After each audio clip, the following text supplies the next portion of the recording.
Lucien Diossou-Messan, alias Azeta, l'indécrottable filou qui se veut donneur de leçons. Par Niao. Le bordel semé par Monseigneur Pochro et le machin qui porte son nom permet à tous les plaisantins d'amuser la galerie sous le couvert de l'anonymat. Ainsi, depuis quelque temps, circulent sur les réseaux sociaux des billets signés Azeta, voués à la propagande du RPT Unir, et qui manifestent une hostilité et une fixation morbide à l'égard de Jean-Pierre Fabre et Éric Dupuis. L'auteur de ces articles, qui se croit malin, comme en témoigne son pseudonyme Azeta, cherche à se présenter comme un redoutable analyste de la situation politique togolaise.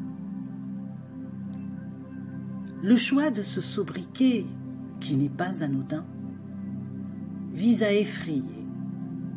Azeta, qui signifie sorcier, véhiculant dans la culture rêvée la méchanceté et la malveillance.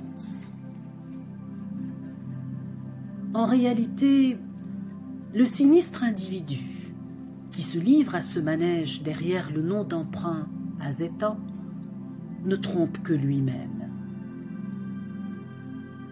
Car il y a belle lurette qu'il est démasqué. Il n'est autre que ce vieux filou de Lucien Diossou-Messan, directeur de la publication de l'hebdomadaire Le Combat du Peuple, journal disparu depuis longtemps, mais qui réapparaît sporadiquement à la commande pour déverser son fiel sur l'opposition. Un journaliste que sa légèreté amène à s'exhiber en uniforme et casquette du RPT Unir lors des meetings de ce parti pour lequel il se dévoue corps et âme. Ce triste sire, mercenaire de la plume depuis longtemps, est missionné, comme plusieurs pauvres types de son espèce, pour dénigrer, calomnier les adversaires du RPT Unir sur tous les médias, notamment sociaux.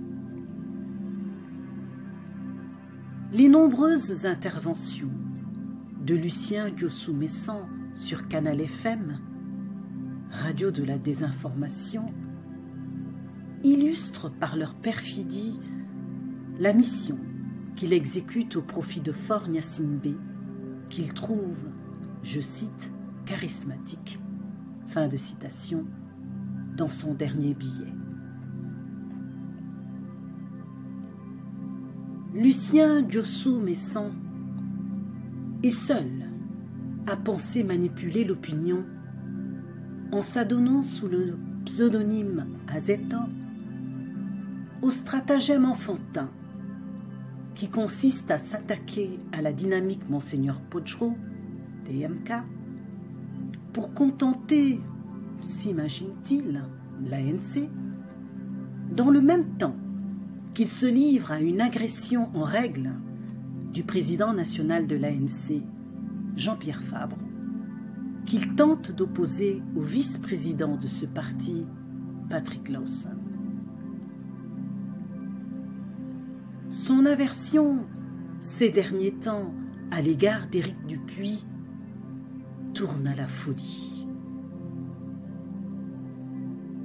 Dans son délire mégalomaniaque, le pauvre Azeta, piètre analyste de bas étage, se prend pour Machiavel. Déstabiliser l'ANC en y semant la zizanie, voilà ce à quoi s'attelle Azeta sur instruction de ses maîtres du RPT Unir. Souhaitons-lui beaucoup de courage.